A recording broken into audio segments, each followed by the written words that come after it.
நல்ல பிதாவே, அற்புதமான 6 நபர்களுடைய கருத்தில் ஒப்புக் கொடுக்கிறோம். அவருடைய ஆயத்தத்தை உடைய கருத்தில் ஒப்புக் கொடுக்கிறோம். தேவையான வார்த்தைகள் அவர்கள் மூலமாக மற்றும் புரோஜனமாக இருக்க வெளிப்படுத்தும்படி உடைய கருத்தில் ஒப்புக் கொடுக்கிறோம். பொறுப்படுத்திக் கொள்கிறோம். இயேசுவின் நாமத்தை ஜெபிக்கிறோம் நல்ல பிதாவே. ஆமென்.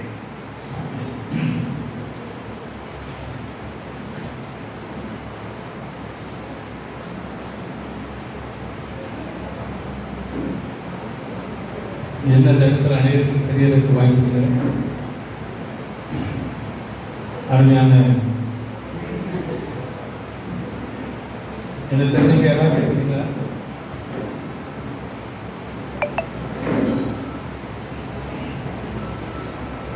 நான் ரொம்ப மறைந்திருந்து முடிச்சு நினைக்கிறேன். இந்த இடத்துலையும் பிரபலமா இருக்கான், வெளிப்படுத்தக்கூடாதுங்கிற தேவனுடைய அந்த திட்டத்தில் செயல்படவும் நினைக்கிற ஒரு நபர். வேதம் சொல்றது, உங்களுக்குள்ள மாயமற்ற அன்பு இருக்கிறது எதை எதிர்பார்க்கிறது. அதனால் முதலாவது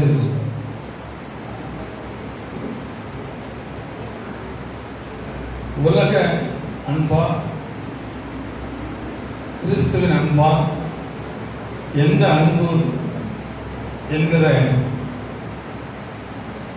ஒரு விரிவுரையை ஒவ்வொருவருக்கும் கொடுக்கப்பட்டிருக்கிற அந்த நேரத்தில்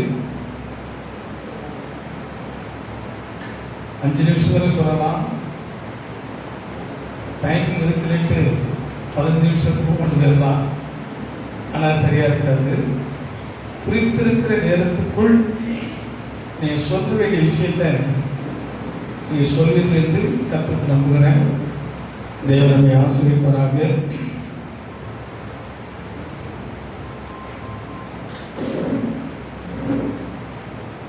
முதலாவது,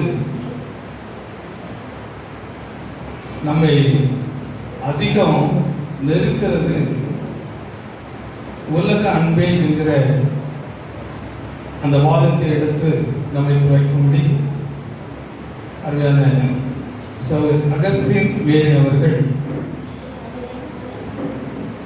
வரும் பேசும்படி உங்கள் அன்புடன் அழைக்கிறோம்.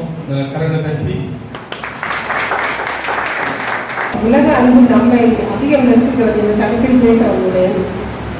இங்கே நடுவராக அமர்ந்திருக்கும் அன்பு தலைவர் அவர்களே மற்றும் பேச்சாளராக அமர்ந்திருக்கும் இரு அணியில் அமர்ந்திருக்கும் அன்பு சகோதர சகோதரிகளே மற்றும் MJIயின் உடன் ஊழியர்களே, இங்கு அமர்ந்திருக்கும் சகோதர சகோதரிகள் பிள்ளைகளே, உங்கள் அனைவருக்கும் உங்களுக்கான இந்த வணக்கத்தையும் வாழ்த்துக்களையும் தெரிவித்துக் கொள்கிறேன். இந்த நாளிலும் கூட பார்த்திருக்கலாம், நம்ம பேச்சிலேயே ஒவ்வொருவரையும் பேசும்போதே அன்பு வெளிப்படும். உலக அன்பு தான் வெளிப்படுகிறது. இந்த உலக அன்பு என்கிறது நம்ம ஒவ்வொரு சொல்லும் நம்ம உலகத்தையே இயங்க வைக்கிறது. இயங்க வைக்கக்கூடிய அந்த அன்பு பெரிய சக்தி வாய்ந்ததாக இருக்கிறது. இந்த அன்பு குடும்பத்தை தாண்டி, சமூகத்தை தாண்டி உலகமும் பரவும் போது அதே நாம் உலக அன்பு என்று சொல்கிறோம். அந்த ஆதி காலத்தில் நம்ம பார்க்கும்போது குடும்பத்திலே நான் மட்டும்தானா, அதில் தாய் தகப்பன், பிள்ளைகள், பாட்டி தாத்தா, பெரிய அத்தை மாமா, பெரியம்மா பெரியப்பா, இது பல கூட்டு குடும்பங்களாக இணைந்து சந்தோஷமாக உலக அன்பனை இணைந்து வாழ்ந்து கொண்டிருந்தார்கள். ஆனால் இன்றைய காலகட்டத்திலே பார்க்கும்போது ஒரு குடும்பம் இருக்கும்போது கணவன் மனைவி பிள்ளைகள்லாம் ஒரு சில வீடுகளில் பார்க்கும்போது ஒரே மகன், ஒரு பிள்ளை போதும், 2வது பிள்ளை வேண்டாம். இப்போ அந்த அளவுக்கு உலக அன்பு அவங்கள எப்படி இது வரைக்கும் இருக்கும்போது நம்ம பார்க்குறோம். உலக அன்புல அவங்க பயப்படுறாங்க இந்த காலகட்டத்தில் பார்க்கும்போது. அந்த காலத்தில் பார்க்கும்போது உலக அன்பு மக்களிடத்துல ரொம்பவும் குடும்பத்தோடு இணைந்திருந்த செயல்பாட்டுனால அவர்கள் அன்போடு இருந்தாங்க. அந்த உலக அன்பு அவங்க நெருக்கி இருந்ததுனால அந்த இடத்துல அவங்க வாழ்ந்தாங்க. உலகத்தில் பார்க்கும்போது நம்ம ஆண்டவராகிய தேவனாகிய கர்த்தர் உலகத்தை படைக்கிறார் அப்படின்னு பார்க்கும்போது அவர் உலகத்தின் மீது அன்பு கூர்ந்தார். ஆனாலும் உலகத்தில் உள்ள மக்கள் மீது அன்பு கூர்ந்ததுனால அவர் உலகத்தை ஒழுங்கின்மையா இருந்த உலகத்தை அவர் திறம்பட அதை செய்து படைத்து முடித்தார். அப்புறம் உலக மக்களே வாழ்க்கை உலகத்தில் ஆண்டு கொள்ளுங்கள் அனுப்பும்போது உலகத்தில் அநேக பிரச்சனைகள் உண்டாயிடுச்சு. ஆனால் இயேசு கிறிஸ்து தேவனாகிய கர்த்தர் அதை மனஸ்தாபப்பட்டு உலகத்தை மறுபடியும் அழிக்க வேண்டும் என்று நினைத்த நேரத்திலே அதிலே ஒரு குடும்பம் காக்கப்பட்டு, கோவாவின் குடும்பம் காக்கப்பட்டு, அவர்கள் மூலமாக மறுபடியும் அந்த சந்ததிகள் பெருகப்பட முடியாது. உலக அன்பு அப்படி நெருக்கி ஏவுவதனால அந்த இடத்துல நோவா குடும்பத்திலே உலகத்திலேயே ஆட்சி செய்தாங்கன்னு பார்க்கிறோம். அடுத்ததாக பார்க்கும்போது நாம் ஒருவரின் துயரம் மற்றவரின் இதயத்தை தொடுகிறது. இதனால் மனிதர்களிடையே உள்ள தூரம் குறைந்து போகிறது, மனங்கள் நெருக்கமாகிறது. அவர்கள் ஒன்றிணைந்து உலக அன்பில் நெருக்கி ஏவப்படுகிறார்கள். உதாரணமாக பார்க்கும்போது உலகத்துல நம்முடைய வேதத்தில் பார்க்கும்போது 1 Corinthians 11 பார்க்கும்போது அன்பு இல்லைன்னா அது எந்த அன்பு இல்லை. உலகத்துல அன்பு தான் பிரதானமானது. அந்த அன்பு இல்லை என்றால் நம்ம ஒன்றுமே இல்லை. அன்பே பிரதானம். ஒருவன் தான் காண்கிற சகோதரத்தில் அன்பு கூறாதவன் காணாத தேவனத்தில் எப்படி அன்பு கூறுவான்? அப்போது காண்கிற சகோதரன் உலகத்திலாம் இருக்கிறார். உலகத்தில் அன்பு கூறும்போதுதான் அந்த அன்பு தேவனத்தில் வெளிப்படும். அப்படியாக கலாச்சாரத்தில் பார்க்கும்போது 5ஆம் அதிகாரம் 22 பார்க்கும்போது ஆவியின் கனிகளாகிய அன்பு, சந்தோஷம், சமாதானம், நீதி, பொறுமை, தைரியம், அனுபவம், சாந்தம், விசுவாசம், இச்சையடக்கம் என்று 9 கனிகள் இருக்குது. அந்த 9 கனிகளில அந்த அன்பு என்பதுதான் முதலாவதாக வெளிப்படுது.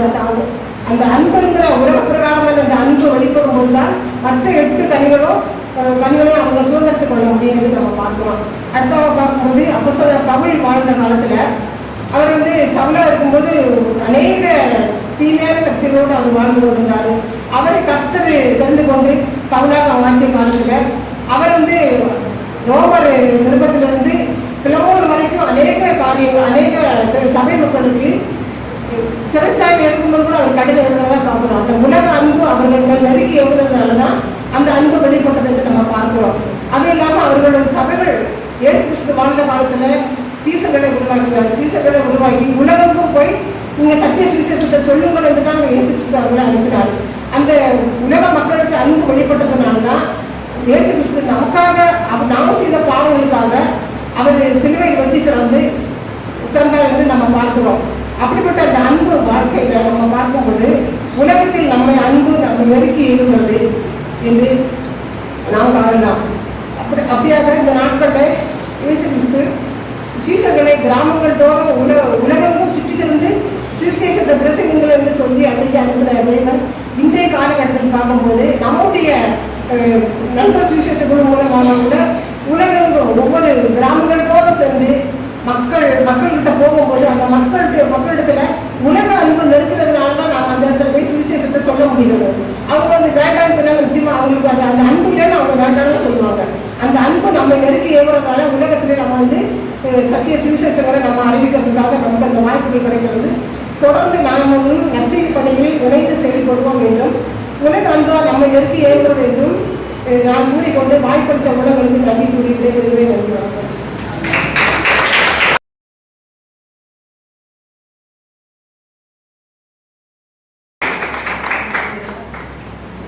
கர்த்தருக்கு மகிமை உண்டாவதாக.